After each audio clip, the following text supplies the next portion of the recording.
అభిమానులకు మీడియా మిత్రులందరికీ అధికారులకు కూడా మనస్ఫూర్తిగా హృదయపూర్వక నమస్కారం.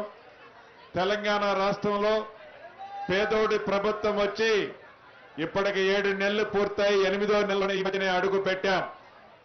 ఎన్నికలకు ముందు ఏవైతే తెలంగాణ రాష్ట్రంలో ఇందిరమ్మ రాజ్యం వచ్చిన తర్వాత ఏ కార్యక్రమాలైతే చేస్తామని ఆనాడు శ్రీమతి సోనియా గాంధీ గారు, రాహుల్ గాంధీ గారు, ఖర్గే గారు, ఆనాటి పిసిసి అధ్యక్షులు రేవంత్ రెడ్డి గారు చెప్పిన ప్రతి మాటని తూచా తప్పకుండా ఆర్థికంగా ఈ రాష్ట్రం అనేక ఇబ్బందుల్లో ఉన్న గత ప్రభుత్వం ఈ రాష్ట్ర ప్రభుత్వం మీద 7 లక్షల కోట్ల అప్పుని నెత్తిన పెట్టి ఆ ప్రభుత్వాలు పోయినా అభివృద్ధిని సంక్షేమాన్ని 2 కళ్ళలా చూస్తూ ఎక్కడ ఇచ్చిన మాటని తప్పకుండా మాట తప్పని మడిమ తెప్పని ప్రభుత్వం అంటూ ఉంటే అది ఇందిరమ్మ ప్రభుత్వమే అనే విధంగా ఈనాడు అభివృద్ధి కార్యక్రమాలతో పాటు నిన్న లేదు మొన్ననే దేశ చరిత్రలో కని విని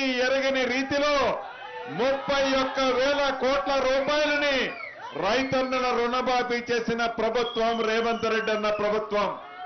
మీ అందరి దీవెనలు మీ చల్లని చూపులు ఎలానే ఉంటే రాబోయే ఈ 4.5 సంవత్సరాలలో తెలంగాణ రాష్ట్రాన్ని మోడల్ హైదరాబాద్, మోడల్ తెలంగాణగా ఈ ప్రభుత్వం గౌరవ ముఖ్యమంత్రి రేవంత్ రెడ్డి గారి నాయకత్వంలో అద్భుతమైన ఫలితాలు ఇవ్వటానికి సిద్ధంగా ఉంది.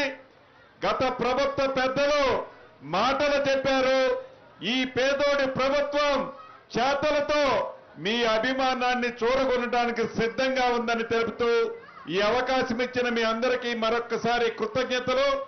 పెద్ద ఎత్తున సుమారు 28.5 కోట్లతో అద్భుతంగా ఇప్పుడే ఒక బ్రిడ్జిని ఓపెన్ చేసుకున్నాం.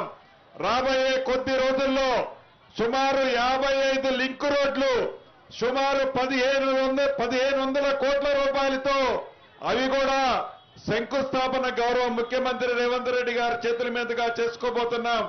ఇందాక కారులో వచ్చేటప్పుడు మీ శాసనసభ్యులు స్థానికంగా ఉన్న ఇంకా 2-3 ఫ్లైఓవర్లు లింక్ రోడ్లు కావాలని గౌరవ ముఖ్యమంత్రి గారిని అడిగారు.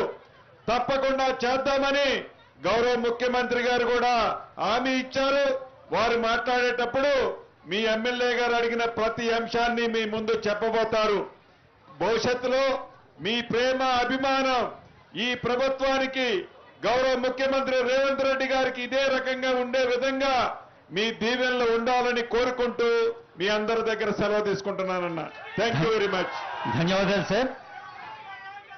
దేహం ఆరోగ్యంగా ఉండాలంటే రక్తనాళాలు పటిష్టంగా ఉండాలి, దేశం ఆరోగ్యంగా ఉండాలంటే రోడ్లు బాగుండాలని ముఖ్యమంత్రి గారి తరఫున R&B మినిస్టర్ గారి మార్గదర్శనంలో సాగుతున్న ఈ కార్యక్రమంలో I request R&B minister for